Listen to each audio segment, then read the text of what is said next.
Welcome to the One for the Road podcast. My name is Mr. K. Alongside me is C Square. Tonight, as you could probably tell with my baseball cap, we're doing the opening day baseball preview. We're going to preview the upcoming 2025 Major League Baseball season, analyze our hometown Cincinnati Reds, not the Red Sox. That was my last hometown. I am now in Cincinnati, believe it or not. I sometimes get confused. There's some similarities we'll talk about later with the Red Sox and the Reds and their connection. Played a hell of a World Series way back. We'll talk about some moves the Reds made in the offseason, some free agents, and maybe some predictions. And we might parlay into some old-time baseball along the way. We love history. Yes. So we might deviate a little bit into the golden age of baseball, since baseball's been around for centuries, unlike any other sport. Oldest major league sport, isn't it? Yes, by far. Founded in the 1800s, started playing in the 1800s, still playing today. That is not the case for the NFL or the NBA or hockey. The Reds finished fourth in their 5-team Central Division last year in 2024 with a 77-85 record. Nearly a day after that record, or I think a little bit before, they fired their manager, David Bell. Been managing the team for about 4 years. In the offseason, they signed retired manager Tony Francona to manage the club this year for 2025. And the greatest thing about Tony Francona is he brought a World Series to the Red Sox not only once, but twice. Yay! So hopefully he can work that magic with the Reds. He's going to have to. He's got his work cut up for him. Prior to joining the Reds, of course, he was the longtime manager of the Indians, now the Guardians. We want to be politically correct, of course.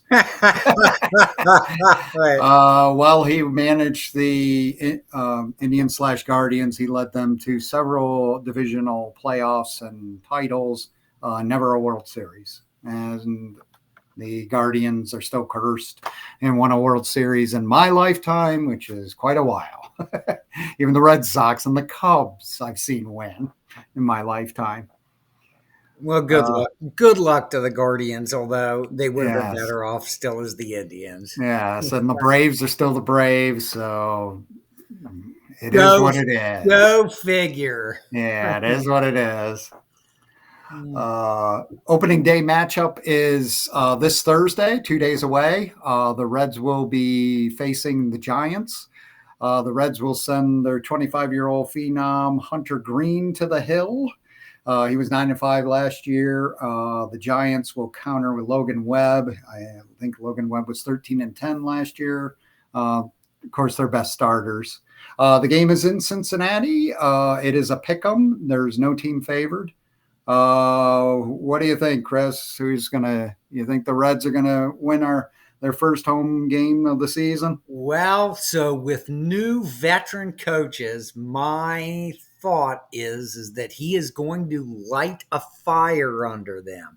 Yeah, whether he can keep the fire burning is another story, but I have to go with the Reds. Yes, me too. That's a good point in that they definitely have the edge managerial-wise. I'm not even sure who manages the Giants these days.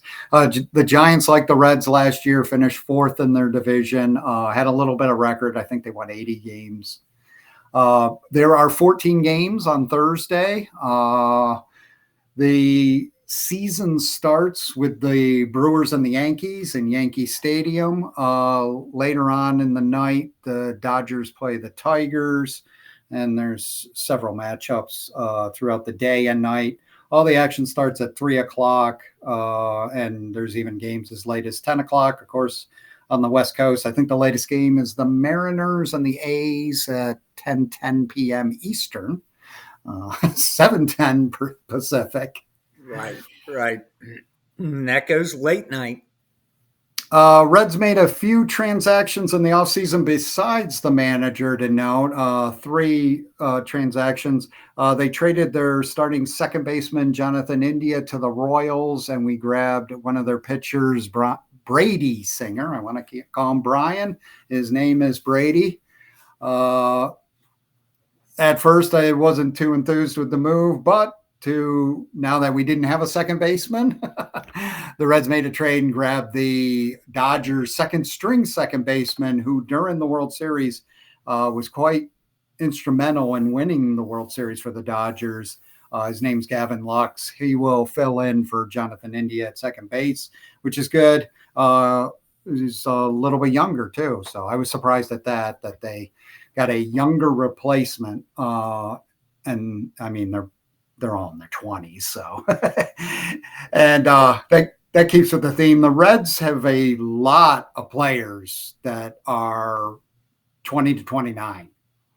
So let me ask you this, John, because I mean that in my experience is key. Yes. That you're willing to make the trades and have the right players for I'm not sure about, from a coaching perspective down to a recruiting perspective, how completely strong that link is.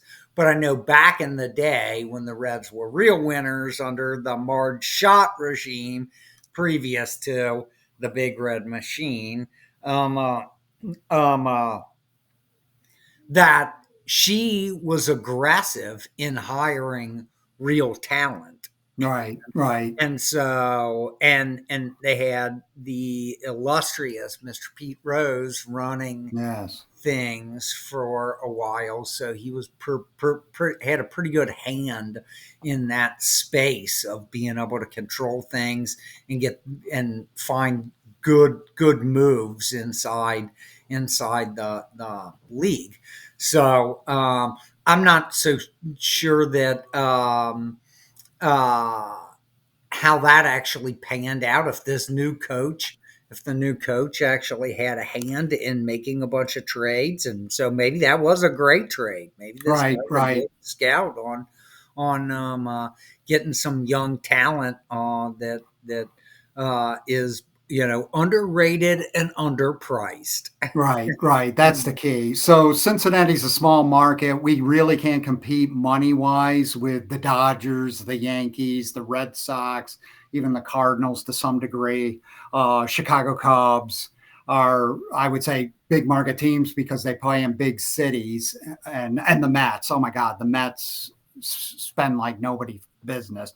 What's wild is everybody thinks the Dodgers have the biggest payroll. I think the Mets have the biggest payroll, and the Yankees are third. And so it goes like that. We've never been in that echelon. We're with the Kansas City Royals, the Oakland A's. We're in that lower tier as far as spending goes. So I think Cincinnati's always been creative with the draft and developing young players. And they've got two really good young players, and Hunter Green as their starting pitcher. He's 25. And Elly De La Cruz, 25 homers, led the league in steals last year, was an all-star, placed 8th in the MVP voting. I believe he's 24. And again, those guys we got in the draft. So that's the thing that I've always equated Cincinnati with, is really good at drafting and developing players. Even when you go back to the Big Red Machine, beyond Joe Morgan, a lot of those guys came up through their farm system and just they got lucky. They all became great at the same time. Pete Rose, right, in the minor leagues, right, came through the minor leagues, and a lot of those guys only played for the Reds, like Bench. Mm-hmm. Bench came up, and then Perez. Now Perez played for other teams later, but I mean, prior to that, they came up through the farm system. Joe Morgan was just a fantastic trade. They traded some pitchers for him, and he became like a superstar. So you get lucky sometimes with trades, right? So that's kind of in the history. That was the team. I had a funny story about me actually seeing a Mets game back in the day with the Reds, with the about 2 Mets fans who were leaning over. We were very close behind home plate and leaning over and yelling. Every time a pitch came over, these guys would yell something at the umpire. What's wrong with you? Are you blind? This whole bit. And so they're every pitch? Yeah, every pitch. People are sitting. There's a 7-year-old kid sitting behind him. We're in Cincinnati, but we're on the Mets side because somebody that was a Mets fan had given me the tickets. And thank you, John, for those tickets back in the day. Very close. Though this 7-year-old kid essentially says to one of these big guys from New York, he's like, what are you talking about? That was absolutely a strike. And the guy turns around and starts arguing with the 7-year-old kid. He's like, hey, kid, what's wrong with you? You don't know what you're talking about. Going off on him. And then his brother's like hitting him with his elbow. He's like, hey, man, he's a 7-year-old kid. Quit arguing with him. Somebody had a brain in that outfit. That was hilarious. That was almost as entertaining as the game. It was hilarious. I'm like, that is funny. Boys, thanks for coming into town. Because right. Thanks for the entertainment. Baseball and a show. Exactly.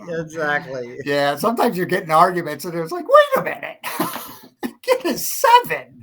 It was hilarious. I mean, obviously, these guys somehow came into town to see the Mets play the Reds. Yeah. Good for them, man. I not pushing on them. We were glad to see them. The Mets are well represented, and even when they weren't that good, I'll tell you my Mets story. I was at a Reds game playing the Mets, and there's tons of Mets fans, and it's tied up 2-2.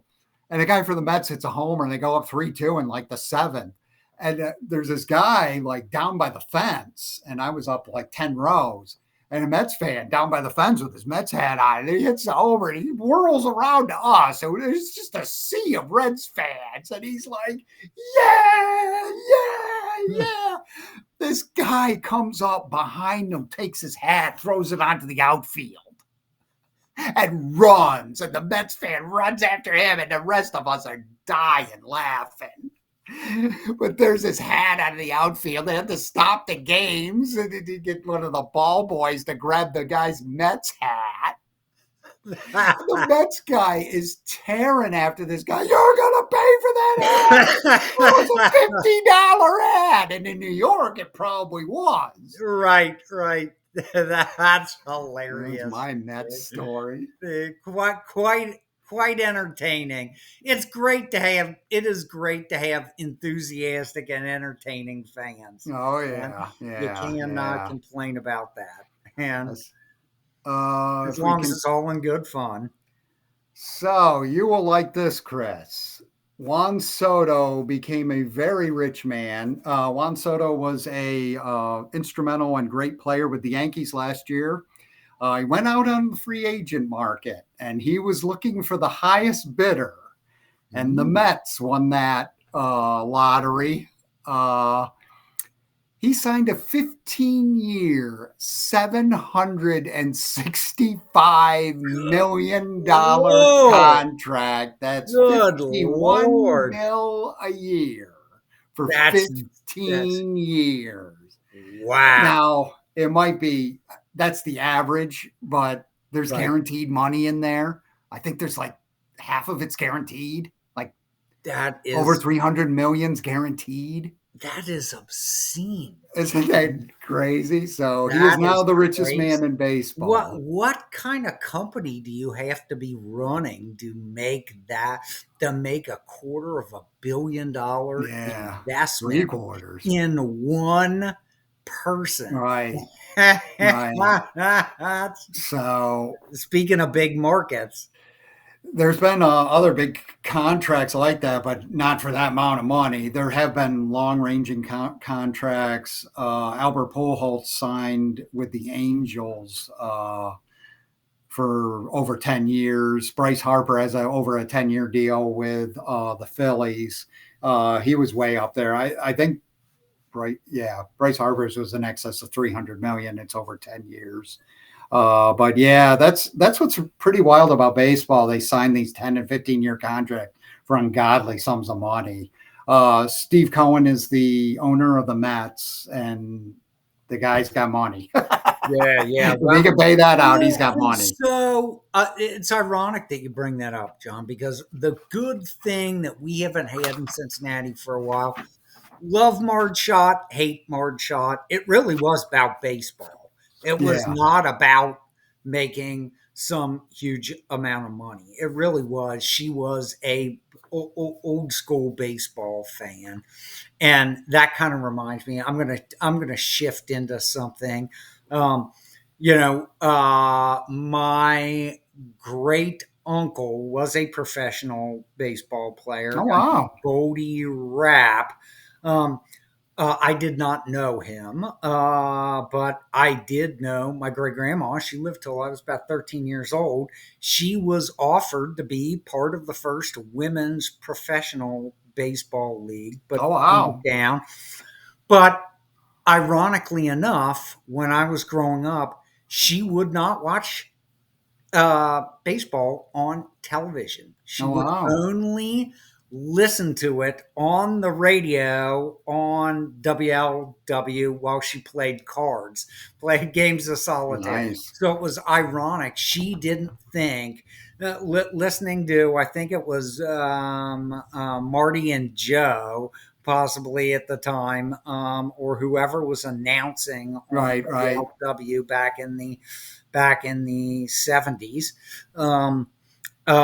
was the only person that she would listen to. So I thought that was a little ironic piece of history there, going back in the Wayback Machine on baseball fans in general. Marge Schott, who has been long dead, I think was that same type of person when she bought the Reds. She grew up listening to the Reds on the radio, and that was it. That's what professional sports was all about at the time, is you were listening to a baseball game on the radio.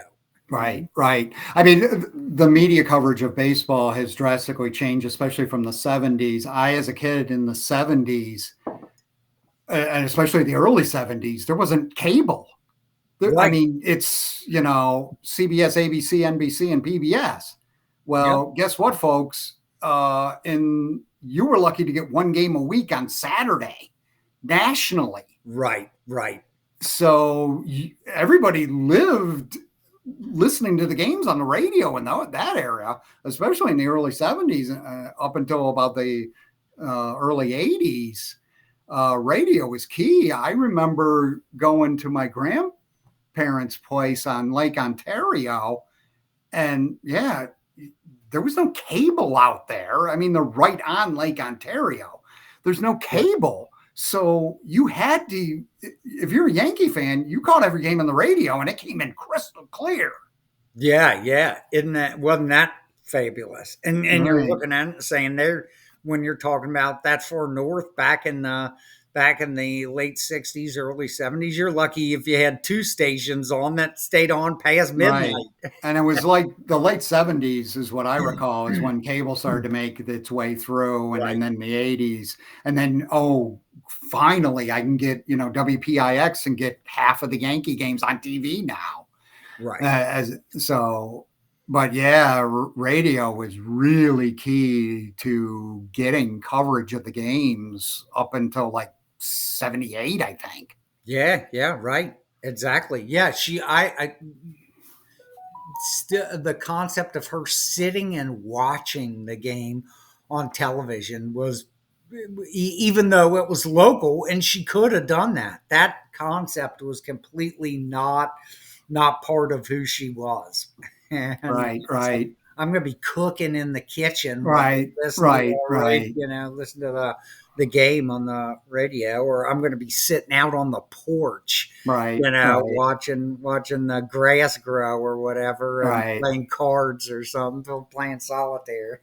Yeah. I mean, even to this day, I'll go out on the porch and get the radio stream through my phone. Yeah, yeah, right. And Right. I'll just cycle through all the games that way and not watch it because it's so great listening to a game on the radio because you can hear the crack of the bat, Yeah, right, right. and then it's Exactly. like you don't know what's gonna happen. And it's like, was that a foul or was that a homer? Yeah, yeah. No, no, exactly. Exactly. And that's when it became, I'll tell you what, because like the difference between reading a book and watching a movie. You Right, talk right, about the sound of the crack of that bat.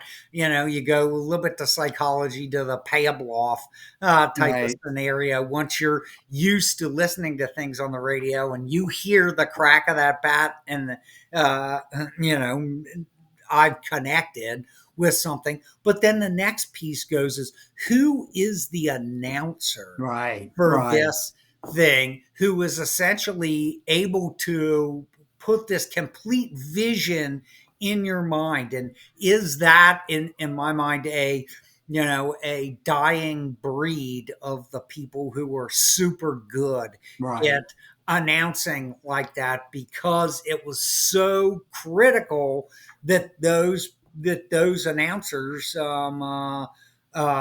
be a personality of their own, and somebody who was able to be that descriptive, right, right, right. um, and quickly assess exactly what was going on to give it to the crowd. So I mean, there was something to be said. It's definitely different when you turn on the radio and listen to what's going on there, opposed to visually seeing all these plays.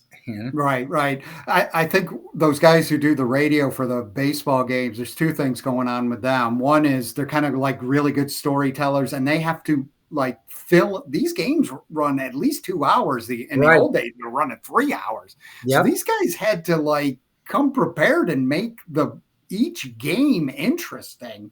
Yep. So they were like storytellers. And the other thing that's great is the conversations between like the lead announcer and the color guy, like during the dead parts of the game and stuff, they'll just go off on tangents because if it's Right. 10-0, you start getting into like these interesting conversations, and I sometimes they're would just I like would know really funny. nothing about going off on tangents Yeah, yeah. Nothing at on all. live broadcasting. Right. Right. Mm. Oh, But no, I thought that was a great piece of historic um, personal data that people might appreciate, oh yes, if they yes. were in our age bracket and had experienced the same things. Because I would have been somewhere between like 7 and 10 years old when that stuff was going on, and I mean, that is when I think about my great grandma. That's one of the thoughts, her sitting there listening to the Reds on WLW, and Yeah. essentially playing cards. I mean, that is like a Right. core thought. That's what happened in the summertime. Right, and, right. The radio is great because it allows you to use your imagination. The other thing that is really pronounced when you listen to a game on the radio is the roar of the crowd, and even yep. you get even the hum of the crowd throughout the game. So it's definitely a good experience if you haven't done it. I highly recommend just listen to a game on a radio, and right now they'll stream the audio pretty inexpensively on MLB.com to a lot of the games. Nice. So what do you think? What do you think the Reds gonna finish better in fourth this year with the I new think they are manager? going to do better this year. Again, new management, kind of, in my mind, new competent management. I shouldn't say Right, new right, management, but new veteran, seasoned, competent management right, usually helps you turn the corner. It's about, can I maintain that momentum? So the first sets of changes come in and you outlined some of those, John, some of the trades that are potentially positive trades. Getting second string players who were undervalued and underappreciated, and that's great. Now maybe I'm going to bring in, I think, the new blood essentially allows you to kind of make some of the other people step up and say, wow, we got this guy and he's really good and he's really motivated. He's young. He's really, really motivated. Now, I want to step up my game. I don't want to be viewed by this guy, at least initially, as the old slouching guy who is, trying to wait out his retirement here in baseball. So, I think that the new players, the new coach, I think that's going to give them some momentum.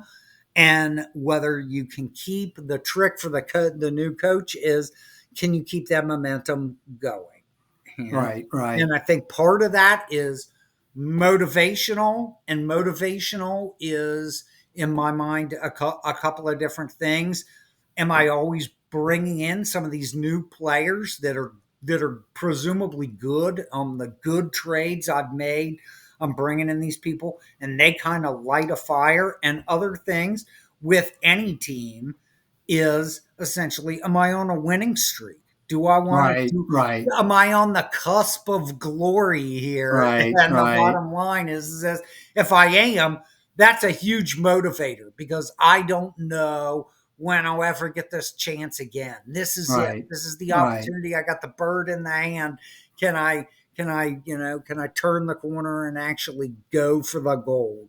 Right. And so, but when you look at it and say that, being a crappy performing transitional team, there's nothing that is less motivating than that. And you get stuck in that. The problem is that you need to make drastic changes when you're in that space, because you can easily get stuck in that rut, because that reverse momentum works in the exact same way as the, boy, I'm so close. I can taste the World Series right here. Don't blow this. Don't blow this. We need to all be. And then that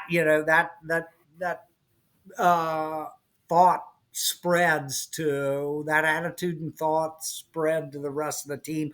Don't blow this. We all got to be great. We all got to be great. If it's only for the moment, we all got to be great. The bottom line is that same reverse momentum exists. And boy, I think it's really tough if you're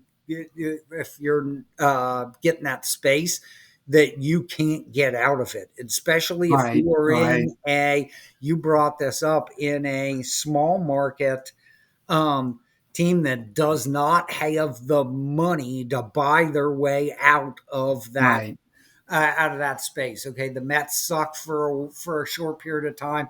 The super rich owner is going to come in and make things right, and everybody's out of here, and I'm just going to go to the most expensive payroll in the entire league, and essentially buy my way out of this rut. Right. Yeah, that's something the Reds are never going to do, it seems, unless somebody hits the lottery and buys the Reds, and he's worth billions of dollars. But chances of that are slim. Yeah, I like the Reds' chances. I think they're going to do better. You brought up a lot of good points that I agree with. One is they've got a really good young core, and they kept that young core. And unlike teams in the past, like the last 2 years, now these guys are seasoned, and we kept them. We got really good starting pitching, and we kept all of our pitching. All our great core players' ages range from like 22 to 28, and they've been in the league like 4+ years now, and this is their 5th year with the Reds. And with a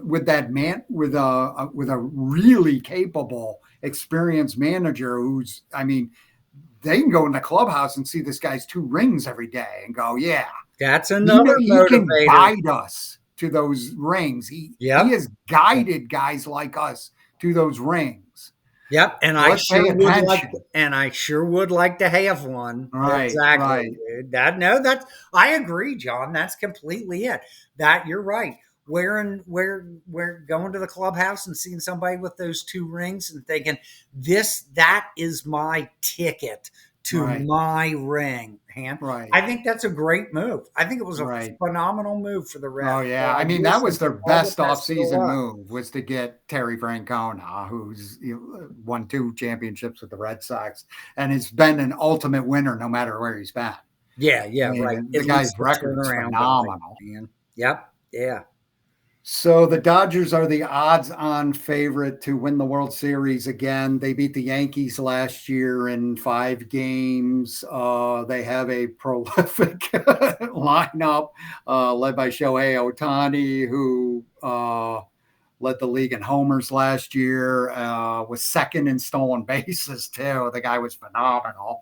What's crazy is he has pitched and batted in some years, and there's talks of him doing the same. There hasn't been a player like that since Babe Ruth, who pitched and batted during the whole season. He did that quite a bit with the Angels, but he ran into arm problems to the point where they shut him down for a whole year when he was with the Dodgers pitching. Yeah. The Mets, of course, now have the $765 million man. There's going to be a lot of pressure on him to live up to that money. But if he plays like he did last year and can for the next 10 years, he will live up to that. But yeah, I think the Dodgers, it's going to be really difficult to beat the Dodgers. The Mets faced them in the championship series last year and lost. The Phillies have a really good club. They spend a lot of money too. There's a theme here. Those East Coast markets. Right. So that's pretty much what's going on.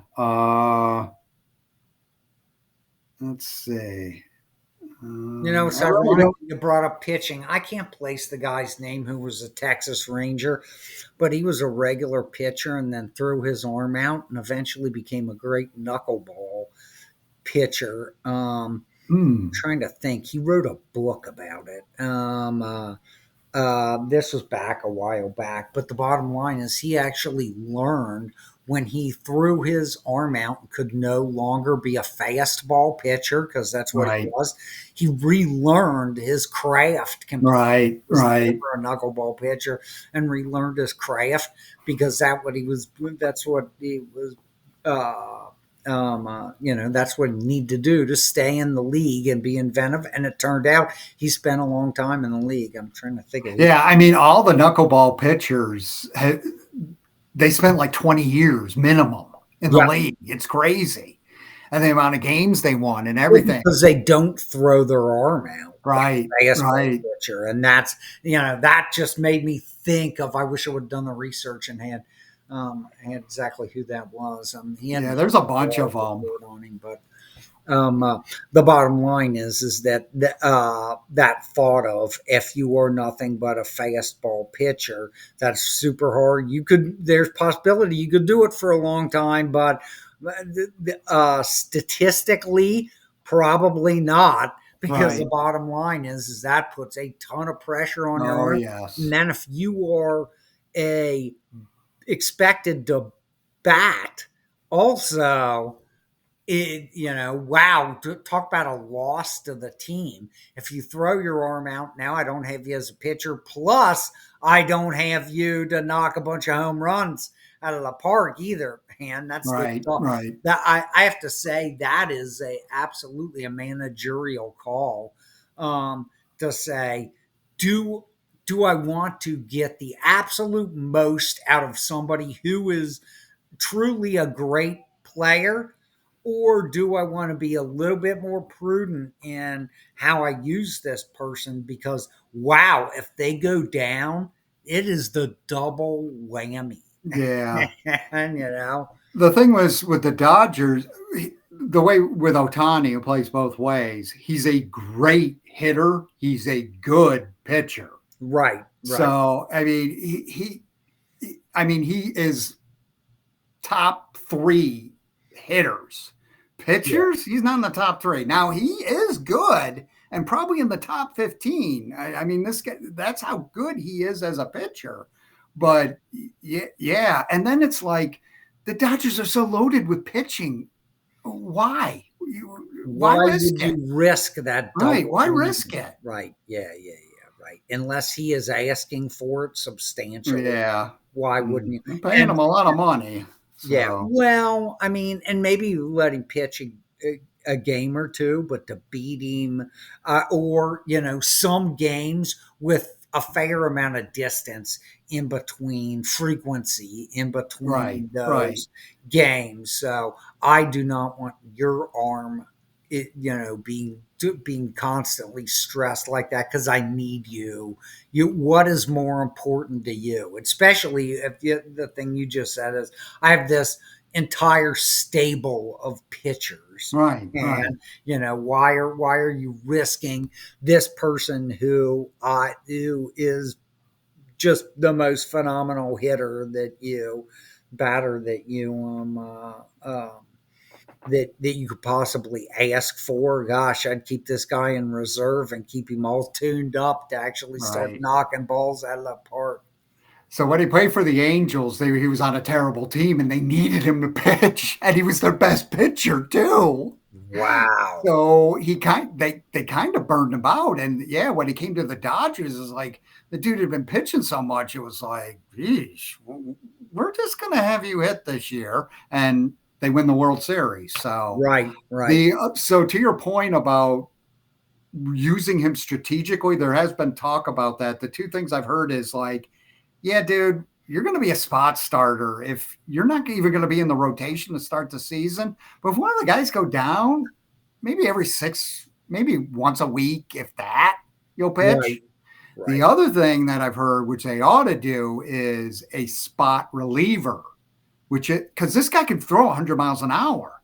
So it's like, dude, you're going to be, we'll have you close random games for us.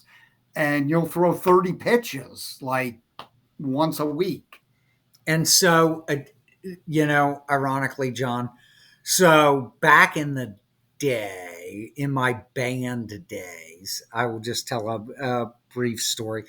I played, I practiced ball with somebody who the kid eventually spent 1 year in the major leagues as a pitcher. And while his dad was tending the rest of the kids during dinner, I would throw with this kid on occasion. And in the 6th grade, this kid scared the hell out of me. Yeah, I was going to say, you break your hand? My hand would be red after. Oh, man. This kid's a 6th grader, and he's throwing an 85 mile an hour ball, man. This kid is... And it was truly frightening. So when you say 100 mile an hour pitcher, or those guys throwing 100, 105 mile an hour balls, man, I can't even fathom that, because I was legitimately frightened with to play catch with somebody that could throw at 85 miles an hour, man. And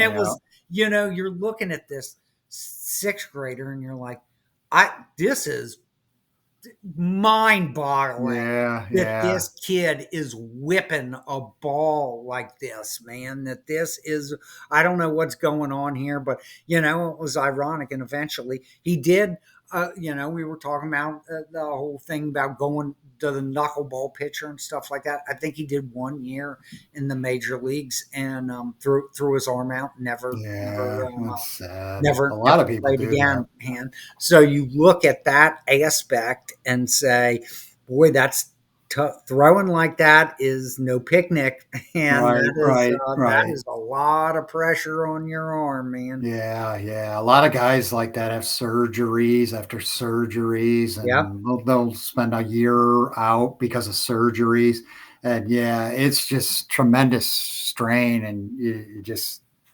it's crazy how many pitches you throw to get to the major leagues, and then you're at the major leagues. It's just, continuous throwing and just right at that speed. And I mean, right. at a certain point, if it wasn't a person's arm, if it was like,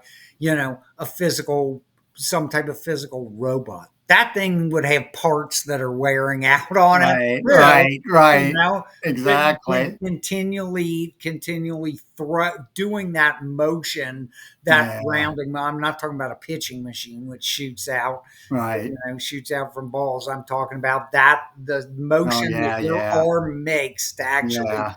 snap and release that ball at that speed is Right, just insane. right, right.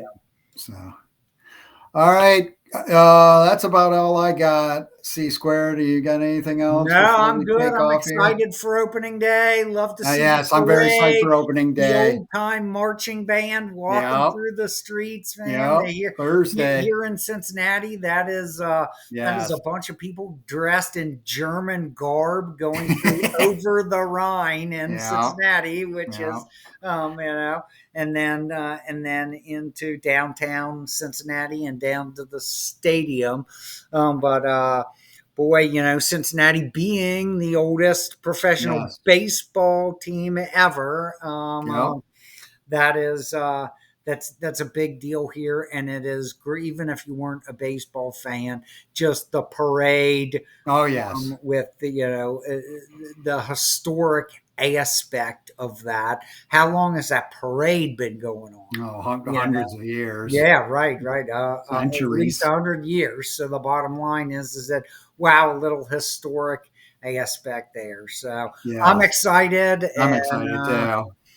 even though it's Lent, grab yourself a beer, folks, Right, right, and right, right. at least Exactly. put one down. You're absolved. Chris has absolved you. Yeah, growing up in New York and then moving to Boston and then coming here, opening day in Cincinnati is very special. If you haven't had a chance, I highly recommend catching an opening day game in Cincinnati before you croak. It's something really special. So, okay, let's go out on a few notices. You can reach us at onefortheroadpodcast@gmail.com. If you'd like to email us, our soon to be constructed website will be at onefortheroad.net. Like us and subscribe to the podcast on YouTube. The audio versions of our podcasts are available now on 3 platforms: RSS, Yay. Podbean, and now Spotify. I figured it out, folks. Congratulations, Mr. K. Thank you. When searching for us on any platform, search with the number 1, the number 4, and the road. One word, all in small K's. For C Squared, this is Mr. K. Bet heavily on your baseball games Thursday. Hope you win a lot of money. Go Reds. All Have a good right. week. Signing out. Have a great week. Thanks for tuning in, folks. Thanks.